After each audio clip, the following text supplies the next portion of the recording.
It's the Real Estate Podcast, brought to you by ANZ Home Loans for financial well-beings. Despite the fact that Melbourne's median prices came down around 2% throughout 2024, it still managed to jump 2 places in the world's least affordable housing markets ranking. So it went from 9th least affordable housing market in the world to 7th. And that is Jacob Caine, as we welcome you back to another Real Estate Breakfast podcast right around Australia, 7 days a week, talking your property news and information from Port Macquarie to Yarraville in Melbourne. And you can stream us this morning on multiple platforms, including Spotify and Amazon. Well, it is a Monday morning. It is April the 7th, the weekend. Didn't that disappear way too quickly?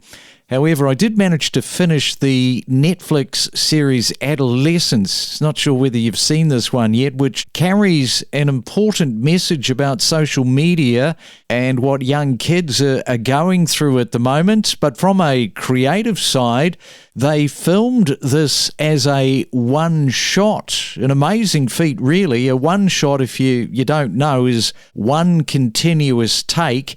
If you saw 1917, that war movie, they were able to cut with some swipes. So they might have filmed for 10, 15 minutes and then they did a little tricky swipe, which still made it look like a oneer. But this one on Netflix, there's no cuts anywhere. And that means that if, you get up to the 58th minute and somebody fluffs their lines, you've got to go all the way back and start over again, which is why they rehearsed each episode for a week and then filmed it 2 to 3 times at the end. Really amazing the way that they have shot that. If you haven't checked that out, watch it. The first episode for me was the best in terms of the oneer. So let's right now catch up with Jacob Caine in Melbourne, who is the president at the Real Estate Institute of Victoria. And good morning to you, Jacob. Welcome back to the Real Estate Breakfast. Did you watch that Adolescence? I did. Going off what you just said there, it was a phenomenal artistic achievement and simultaneously a harrowing watch. There is some very important messages and some really confronting themes that we need to think about as a society in it. Yeah, so I'd highly recommend that to anyone out there. Yeah, nothing like a little bit of pressure on the actors for the way that they shot that. Now, there seems to be a large amount of properties at the moment in Melbourne on the market, and part of the reason is the amount of investors, which we mentioned last week, who are cashing out of the market. So if I read that right, that has led to this decrease in home values. Yeah, absolutely. I think a combination of factors. Obviously, interest rates has put a lot of pricing and cost affordability pressures on everyone across Australia over the last 18, 24 months, in combination with some additional taxes for investors here in Victoria and sort of shifting landscape in the regulatory environment that's made owning and maintaining an investment property here in Victoria more complex than it has been in the past. That's pushed a lot of investors. It's been the straw that's broken the camel's back, and a lot of them have chosen to, as you say, cash out of the market, particularly in the last 12 months. So we've seen a significant number of properties coming onto the market that have been investment properties from anywhere from 5 to 10, even longer years. Yes, indeed. And when you look at the first home buyers in the market, how much of an opportunity is there when it comes to both an oversupply of renovated houses and apartments at reduced price points coming onto the market? This past 12 months has been probably the best opportunity for first home buyers to secure their entry into the housing market in the last decade plus. As you've identified there, the typology of properties that have been available to purchase aligns really well with the needs of a lot of first home buyers. They're more affordable. There's opportunities to renovate if they're houses, and there's been that oversupply or overrepresentation of apartments, which are generally a good sort of first step into the housing market for first home buyers.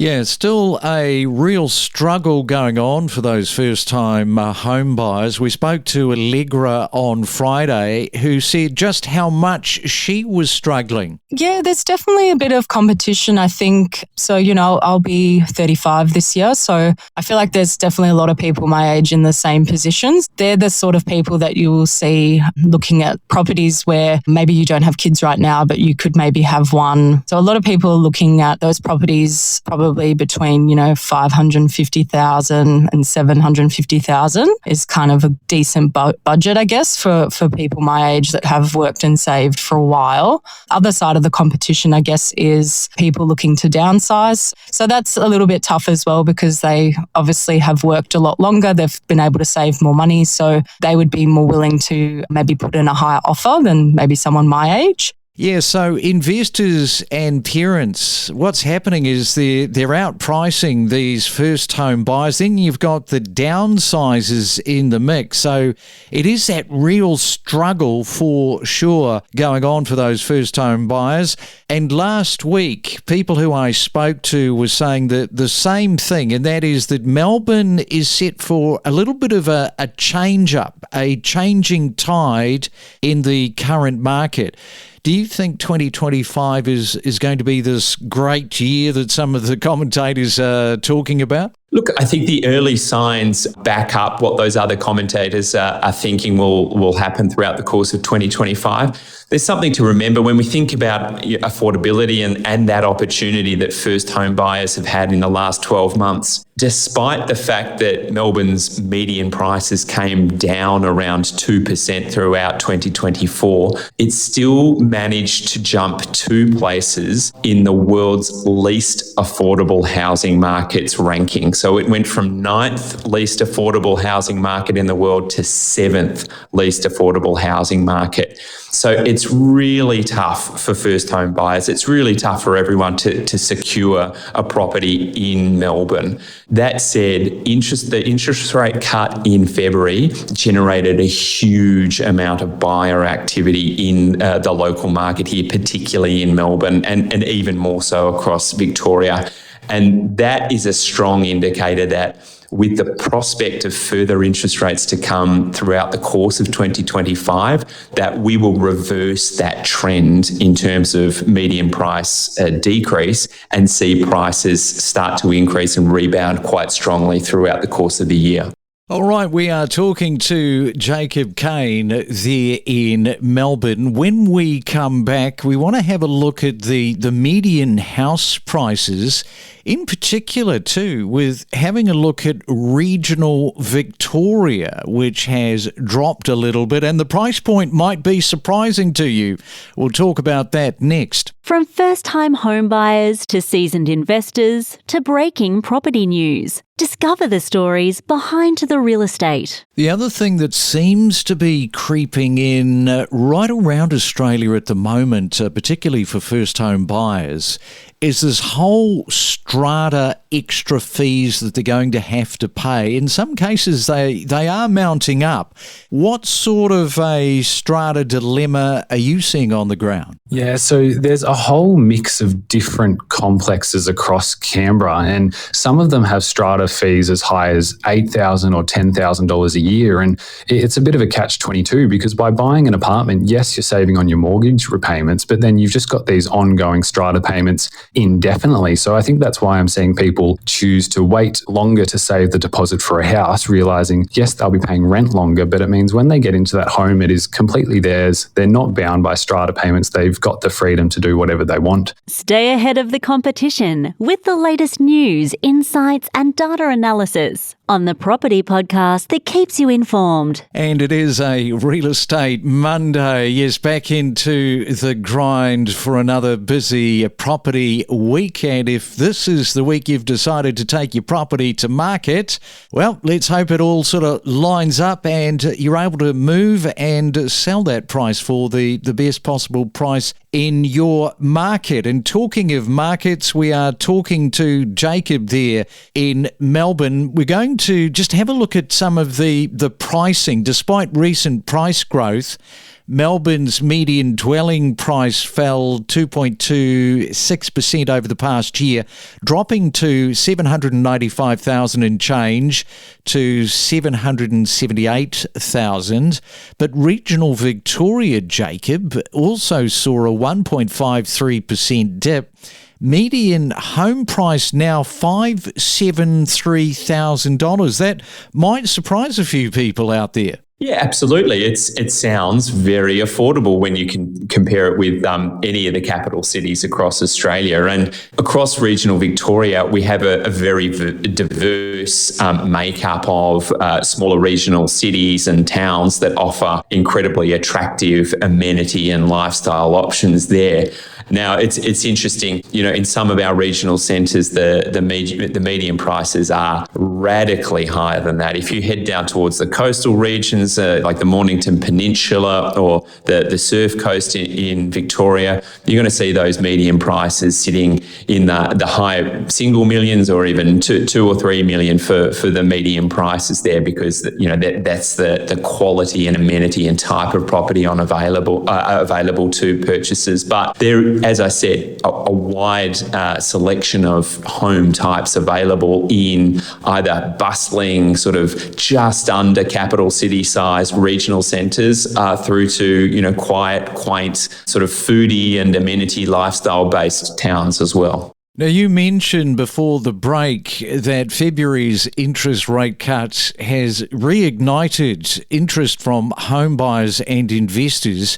What about these Sydney buyers at the moment? How many of those are you seeing come into your market? Because it seems that they're increasingly on the move, and it's Melbourne that they are looking at in terms of the affordability factor. Well, when you compare Sydney and Melbourne appears to be a vastly more affordable option, particularly if you're one of those first-home buyers that is trying to get a foothold into the property ladder. Sydney is the second least affordable housing market in the world. I referenced the fact earlier that Melbourne's sitting there at 7th. So Sydney's number 2 in the world, which, speaks volumes in terms of how hard it is to secure a property. So when an investor or when a first home buyer or someone who's contemplating a downsize looks at the Sydney marketplace and the proximity to the CBD or the amenities on offer, and then they compare it with Melbourne, they see that they could either enter into the market or secure an asset at a significantly lower price point, but still, particularly if they're an investor, get a fantastic rental yield on that property. So it's very attractive when you compare, both of those two Australia's large capital cities. Yeah, I think you're right on the money there, particularly with the rental yields, which have improved significantly, making Melbourne a more attractive option for those property investors looking for strong returns. We'll wind it up there. Jacob, enjoy your Monday. Thanks once again for coming on to the Real Estate Breakfast this morning. Always my pleasure to join you here. Thanks for having me on. Remember to follow us on any of the podcast platforms so you never miss a real estate podcast. You can follow us on Apple, Spotify and Amazon. Know your property with us. I think my best was seeing a horse on a 3rd floor in an apartment, so it probably beats that one. Well, hang on, you got to tell that story. You saw a horse in an apartment? Yeah, we had a jockey that had gone a little bit mad in Kingsford and thought it was a good idea to bring his horse home. And you've just made $1 million tax-free. You haven't had to go through council for plans and permits because it's only one dwelling. The build process is only taking you 6 to 12 months, and you've got your money within 18 months. That's 100% accurate, but it's a thought that I think is there. I'm actually trying to imagine my sort of life right now and having to pay a mortgage and then also raise 1 or 2 children and also have to work. While Sydney was up almost 30%, Brisbane up almost 70%, Adelaide over 70%, and Perth up 75%. We can see that Melbourne really has lagged over the course of the past 5 years. We connect you to the best real estate information across Australia. The Real Estate Podcast.